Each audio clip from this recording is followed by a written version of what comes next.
meternos dentro de la historia clínica muy importantes para poder tener más datos del bebé. La madre, una madre de 28 años, casada, con un grado de instrucción secundaria, ocupación estilista, su gesta 3, partos 2, una cesárea. En este embarazo realizó 8 controles prenatales en el hospital de Pisiga. Se le realizaron las correspondientes serologías que fueron lisa para Chagas, High Chagas, también RPR para sífilis, la prueba rápida para VIH y TORCH, todas no reactivas. El grupo sanguíneo de la madre ARH positivo, este dato también muy importante para ver la incompatibilidad de grupo o de factor que puede presentar el bebé. El motivo de consulta del bebé fue la cianosis y la desaturación cuando se lo obtuvo en el hospital. La conducta con el bebé en un inicio fue el alojamiento conjunto, ya que en un inicio sabemos que hay una transición en la cual el color no es valorado y esta transición no se realizó presentando aún cianosis y empezó el cuadro clínico a marcarse más después de las 18 horas de vida, donde empezó a presentar desaturación y cianosis central a nivel de mucosas, peribucal y en extremidades, y lo extraño fue que no presentaba signos de dificultad respiratoria. Dentro de lo que fue el examen... ¿Cómo se está presentando? ¿Están haciendo la pantalla?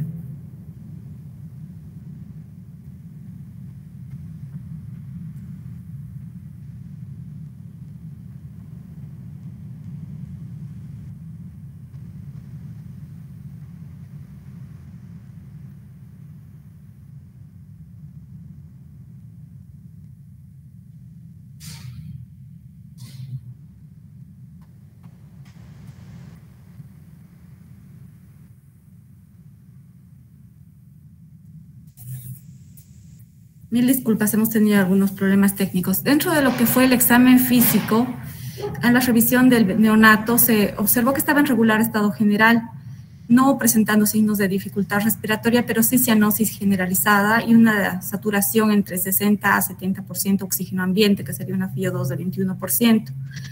Esto ya hizo sospechar de alguna patología cardíaca o pulmonar, ya que no presentaba signos de dificultad respiratoria, y con oxígeno suplementario se pudo mejorar este cuadro presentando una saturación de 100%, ¿no?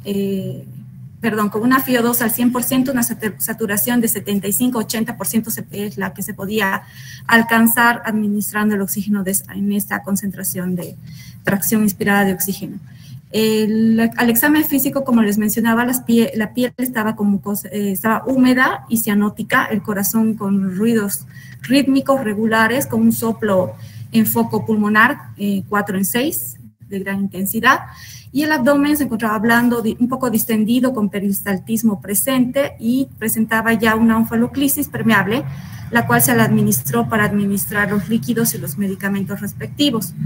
Los diagnósticos que se le colocó en ese momento fue de recién nacido de término de 40 semanas, grande para la edad gestacional, con probable cardiopatía congénita y macrosomía.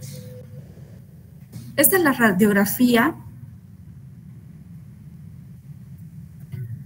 Se le solicitó una radiografía, también se le solicitó un ecocardiograma, en el cual se pudo obtener los siguientes datos.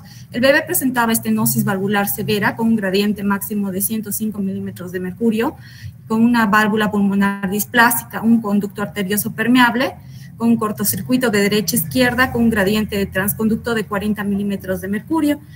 Presentaba una comunicación interauricular tipo ostium secundo de 7.3 milímetros con un cortocircuito de derecha a izquierda.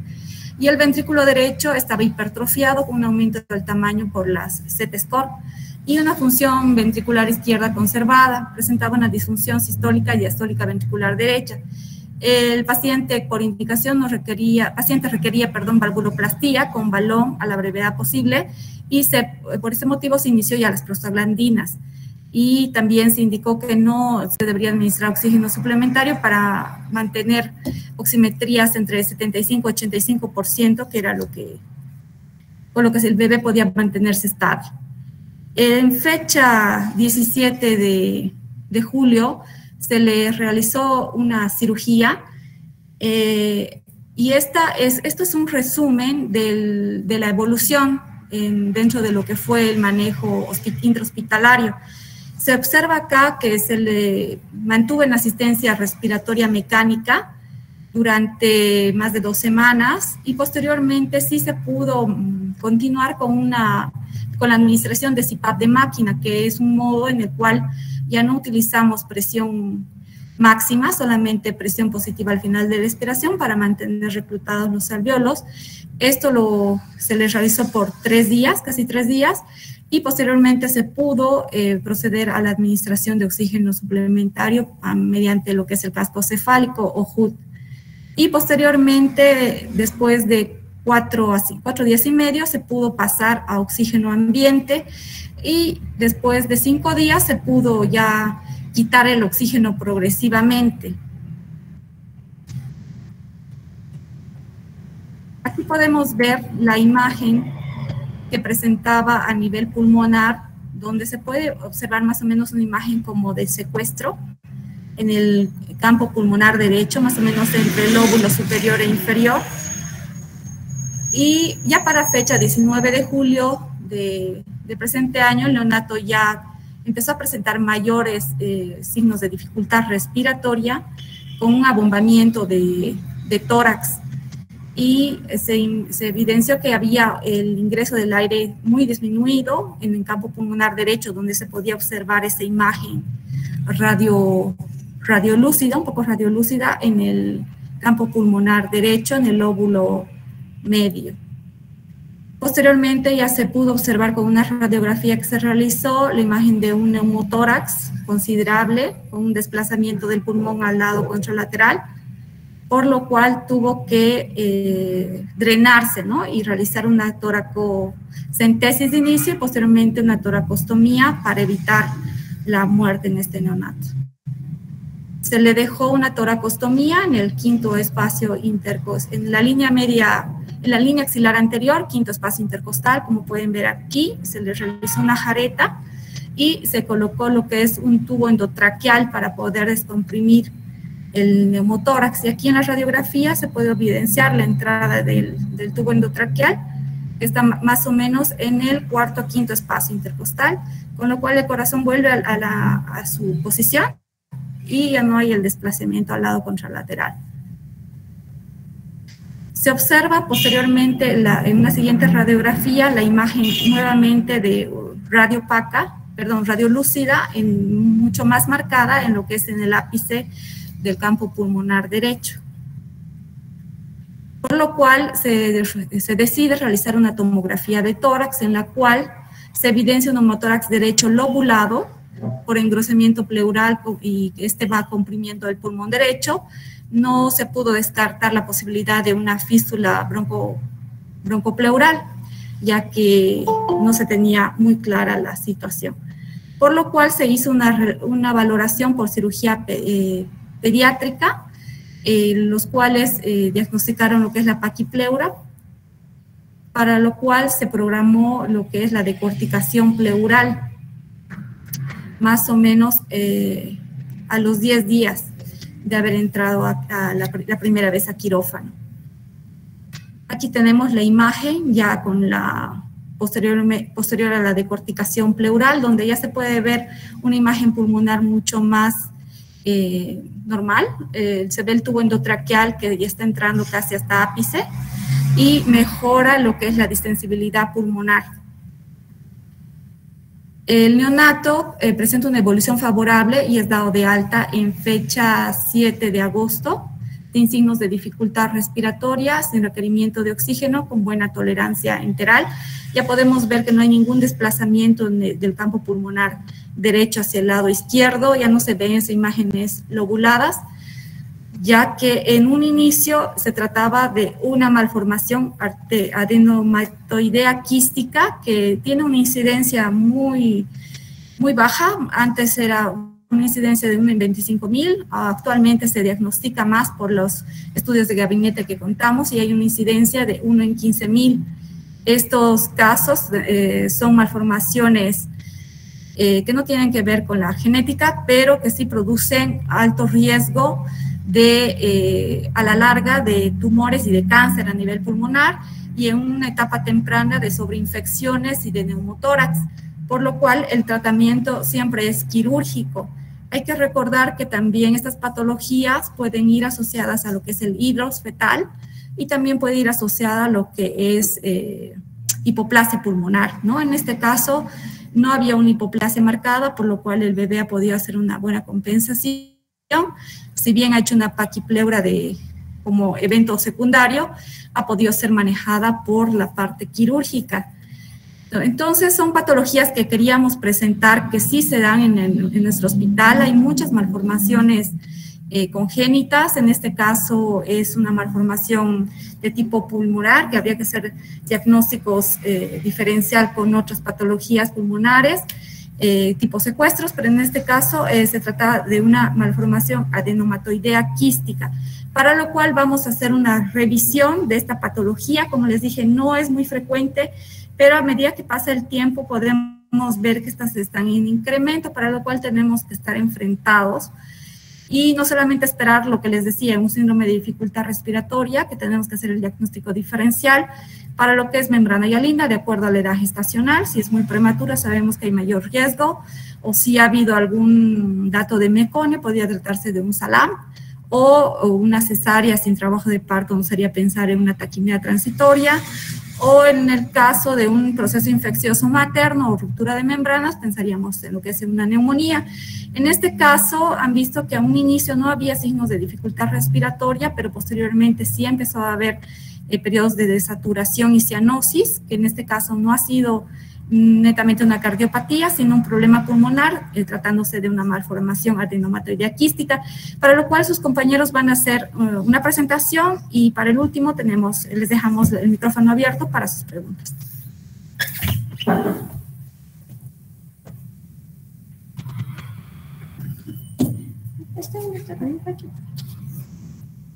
Déjame compartir un rato.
Sí. Listo, entonces vamos a empezar a hablar sobre la enfermedad en general, lo que es la malformación quística adenomatoidea congénita pulmonar.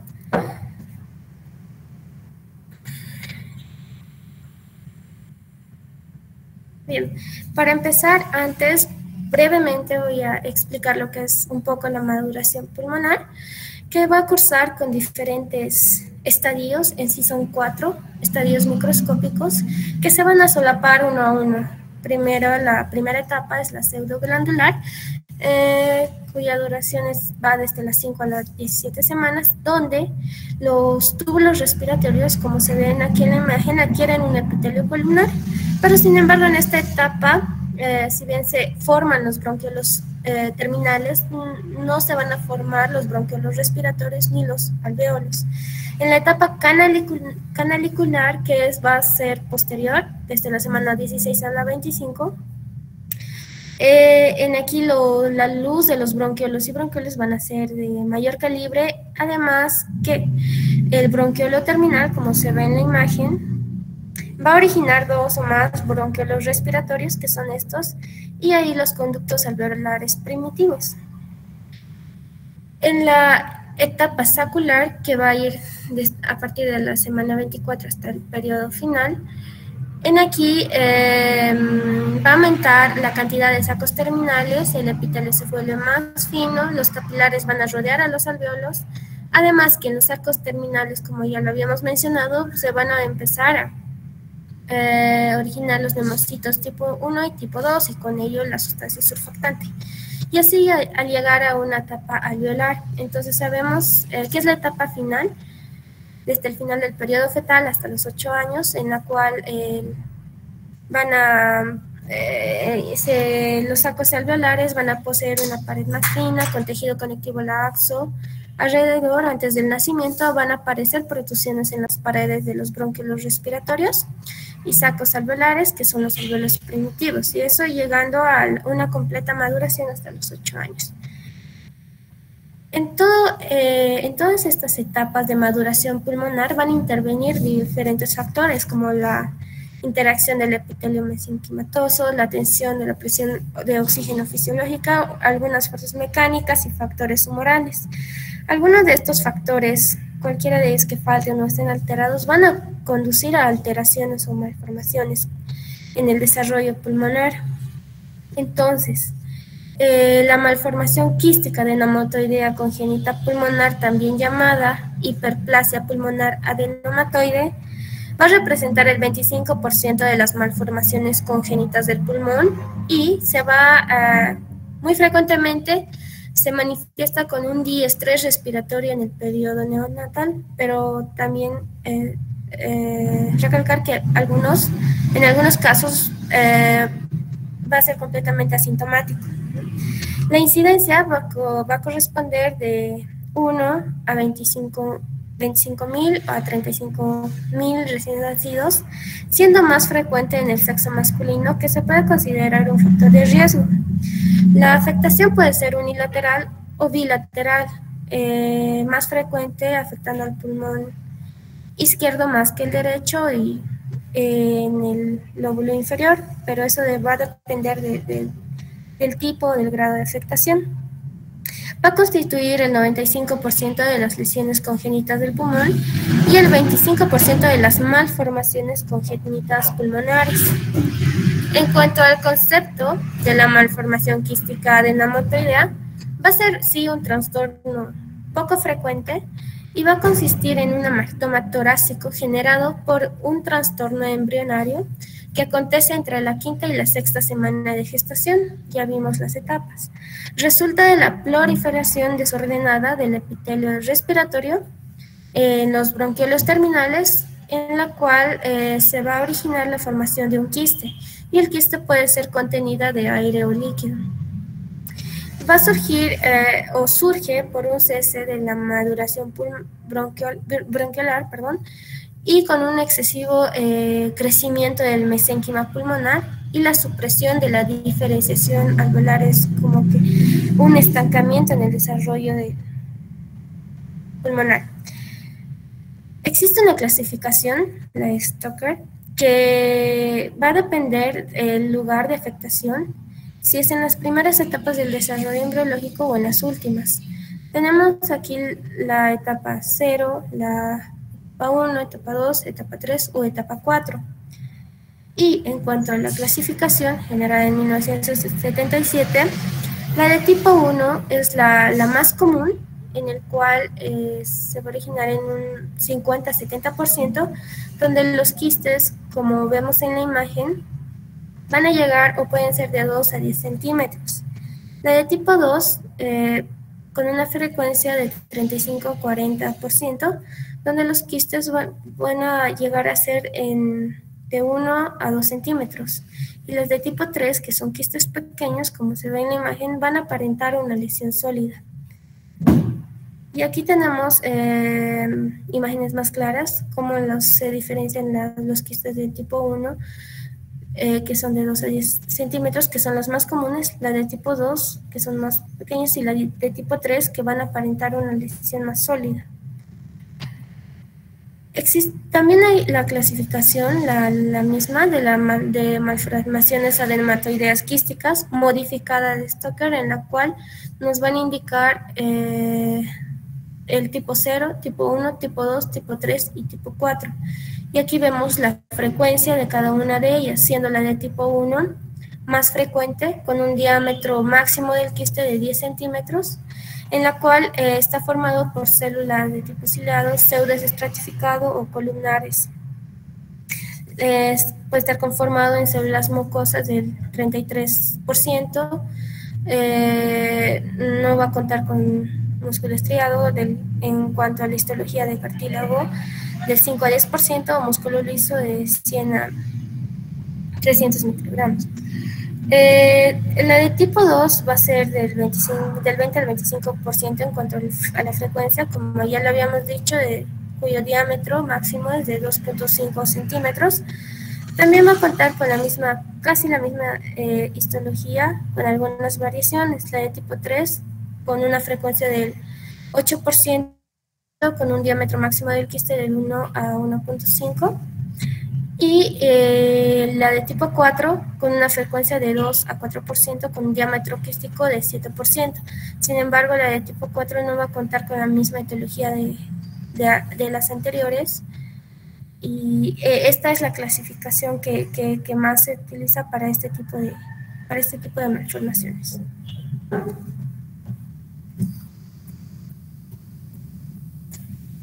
Pasamos a lo que son aspectos clínicos y vamos a decir que frecuentemente la malformación se va a detectar durante la gestación y el periodo neonatal. En un 70% se va a diagnosticar en la primera semana de vida y un 90% en los 2 primeros años, y raramente va a debutar en la adultez. La malformación adenomatoidea quística va a ser la causa más frecuente de masas intratorácicas fetal diagnosticada por ultrasonido. Y cuando estas lesiones son más grandes, pueden manifestarse durante el embarazo, como hidros fetal, preeclampsia y polidramios. Sin embargo, esta malformación se dice que puede involucionar hasta desaparecer espontáneamente, esto durante el periodo intrauterino.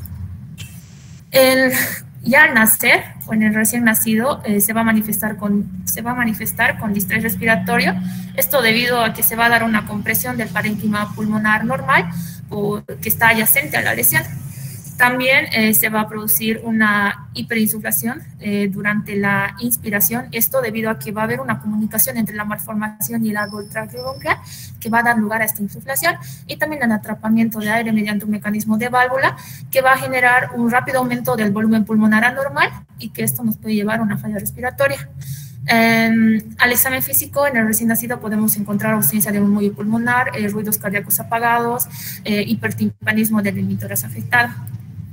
Se va a decir que la presentación clínica es tardía cuando se va a presentar después de los 6 meses de edad. En la infancia esta se puede manifestar como una insuficiencia respiratoria, infecciones pulmonares recurrentes que pueden llegar a la muerte, retardo del crecimiento. Es necesario saber que las malformaciones adenomatoideas quísticas aparecen menos frecuentemente en lo que son las adolescentes y los adultos, que solo van a representar un 17%. Los pacientes van a permanecer asintomáticos hasta ser diagnosticados incidentalmente mediante una radiografía de tórax que va a detectar estas lesiones quísticas, o bien como infecciones pulmonares repetitivas, neumotórax espontáneo, hemoptisis o dolor torácico. Tenemos aquí la escala de Sinderman-Anderson, en la cual vamos a graduar en los grados 0, 1 y 2, ¿no? Y vamos a darle las diferentes puntuaciones. Si es 0 puntos, o sea, no, sin dificultad respiratoria. Si está de 1 a 3 puntos, la dificultad respiratoria es leve. De 4 a 6 puntos es moderada y de 7 a 10 puntos es severa. Entonces, lo que vamos a medir aquí son, digamos, como vemos en la tabla, la disociación tóraco-abdominal. Si esta es sincronizada, la puntuación va a ser 0. Si esta es visible solo en inspiración, va a ser 1. Y si es siempre visible, se le va a dar una puntuación de 2, ¿no? Y ahí se van a ir sumando, así como también las retracciones intercostales, las retracciones sifoideas, el aleteo nasal y los quejidos.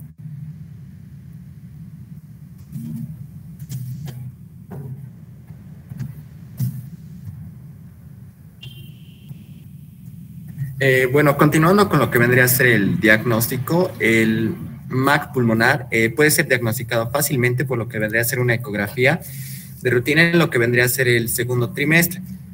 Pero hay que tener cuidado porque las malformaciones más pequeñas pueden pasarse por alto, incluso en lo que vendría a ser el tercer trimestre. También vamos a hablar de lo que va a ser la resonancia magnética fetal. Va a ser un método crucial en el cual se va a manejar el planteamiento perinatal, sobre todo cuando se piensa en lo que va a ser una resección final del tumor en el periodo neonatal.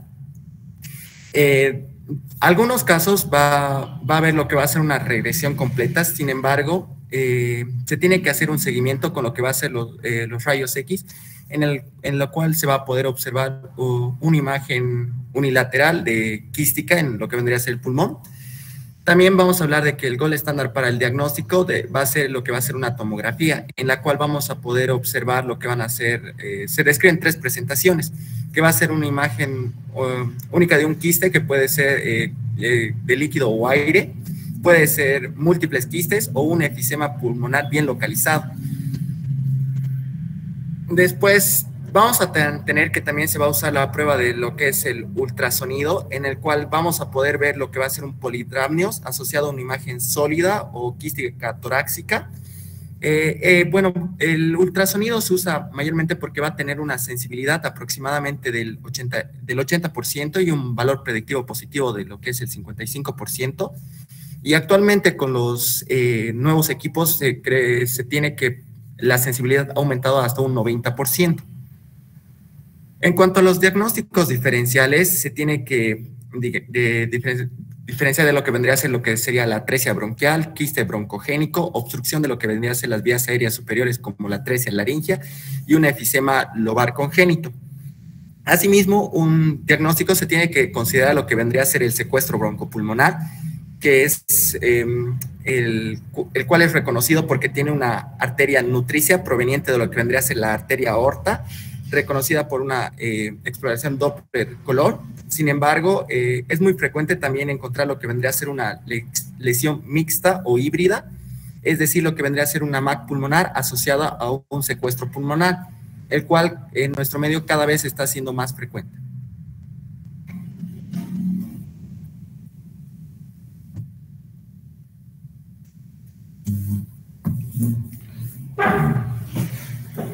Bueno, como último, vamos a hablar del tratamiento. Podemos decir que vamos a tener 2 tipos de tratamiento o 2 métodos. Vamos a hacer el médico o el quirúrgico. Ya vamos a estar hablando, ya vamos a tener que diferenciar a nuestros pacientes de un paciente asintomático o de un paciente sintomático. Mientras que para los pacientes asintomáticos vamos a tener 2 opciones de tratamiento. Vamos a poder dejar a nuestro paciente y ver que este cuadro pueda reabsorberse o volver a como estaba, o podemos también dar seguimiento a nuestro paciente y hacer nuestro tratamiento quirúrgico a los 4 o 6 meses. Mientras hacemos esto, mientras hacemos estos controles, podemos dar una antibiótico terapia en caso de que exista una sobreinfección, medidas de soporte respiratorio si es que nuestro paciente va a necesitarla, y también podríamos utilizar los corticoides prenatales. Estos, más que todo, este concepto se basa en una hipótesis que habla sobre las células pulmonares que la MAC son inmaduras. Gracias a los corticoides prenatales van a madurar y estos pueden volver a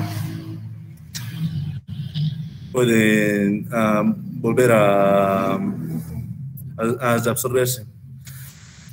Hay experiencias favorables para los tipos microquísticos con e-drops, y las experiencias son menos favorables para los tipos que son más macroquísticos. Cuando hablamos sobre el tratamiento quirúrgico, vamos a hablar de que lo podemos dar en prenatal y postnatal. En prenatal, para las indicaciones serían las lesiones macroquísticas con poliplasia pulmonar, en e-drops, con complicaciones con mal pronóstico. En estas vamos a poder utilizar ya sea la desviación tóraco-amniótica o la resección del lóbulo afectado por una lobectomía. ¿A qué me estoy refiriendo con esto? A que vamos a utilizar el procedimiento de laparotomía, esterotomía para llegar hasta el feto, y en el feto recién le hacemos una toracotomía y hacemos la lobectomía. Para los postnatales hablamos de que la finalidad es disminuir el riesgo de las complicaciones, ya sea una sobreinfección, un neumotórax, una hemorragia, o estos van a tener un cierto riesgo de malignización. Así que para esto vamos a utilizar ya sea una segmentomía o una lobectomía. La segmentomía es para las lesiones pequeñas y bien delimitadas. La lobectomía se va a realizar más que todo al momento del diagnóstico o antes del mes de vida, en caso de que esta puede llegar a diagnosticarse muy precozmente, o la posibilidad de una infección recurrente pulmonar o una descompensación respiratoria severa. Ya en estos tipos de procedimientos ya podemos hablar de que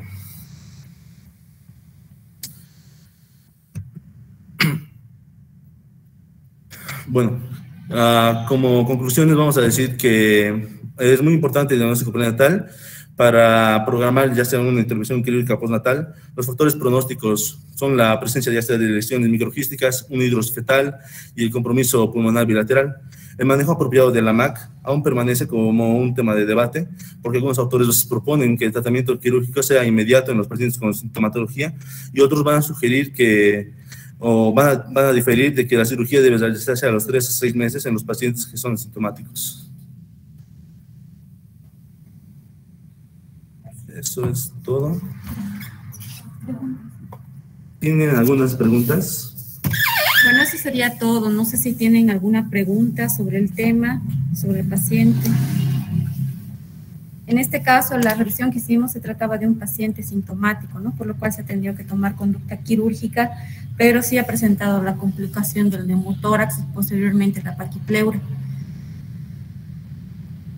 Pero como dice la literatura, la evolución es favorable cuando se toma la conducta adecuada, ¿no? Porque como mencionaron sus compañeros, sí puede haber una sobreinfección, puede llegar a producirse un proceso de malignización también posterior, y sí hay casos de MAC en adultos, ¿no? Estos ya son menos frecuentes, pero sí existen. ¿Alguna pregunta tal vez? Recuerden la hipoplasia, ¿no? Puede ir acompañada de lo que es la MAC, y muy importante que revisen no solo para esta patología, sino también para las otras, lo que es la clasificación y la escala de Silverman.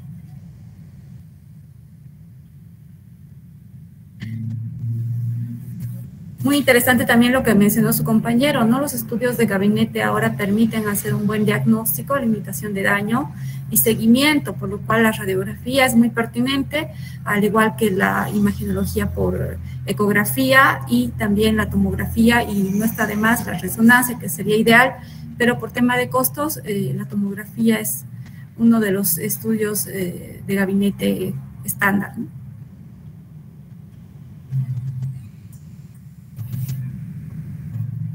¿Ninguna pregunta? Bueno, se les agradece mucho. Les recordamos que va a haber preguntas sobre este caso en el examen, así que si pueden pasar la presentación a sus compañeros o tal vez sus apuntes, quedamos muy agradecidos. Hasta el día del examen.